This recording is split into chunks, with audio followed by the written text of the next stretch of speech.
Le mariage de la tradition et de la modernité. À la plaine des Palmistes, dans ce bâtiment, des plantes médicinales de la Réunion sont mises en sachet au terme d'un processus qui débute ici. À faire au coupe ou hache comme ça. Pour que la plante sèche plus vite, nous gagnons un peu de temps pour le four. Le déshydrateur, le voici pour la deuxième phase, le séchage tout en douceur à moins de 45 degrés. Encore 30% d'humidité. En fait, il fonctionne sous vide et la chaleur pénètre au cœur du produit pour vraiment avoir une action qualitative et préserver les principes actifs des plantes.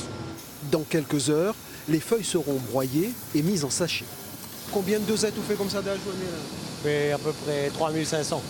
L'entreprise Abemous Papam existe depuis 2014. Les papams sont les plantes à parfum aromatiques et médicinales. Elle en transforme 12 des 22 inscrites à la pharmacopée française, les plus courantes. 2,5 tonnes l'an dernier, 7 tonnes prévues cette année.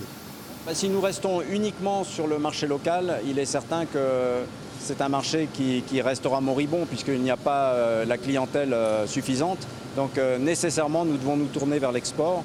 Et pour cela, il faut aussi trouver de nouveaux producteurs.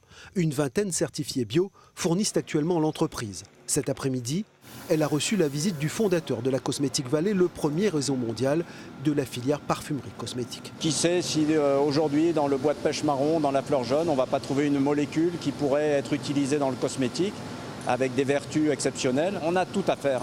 Donc il a des laboratoires, il a des chercheurs, il peut nous aider. Et déjà, Abemous Papam ne se contente pas de transformer. Elle finance aussi une doctorante qui étudie l'action des plantes médicinales réunionnaises sur l'obésité et le diabète.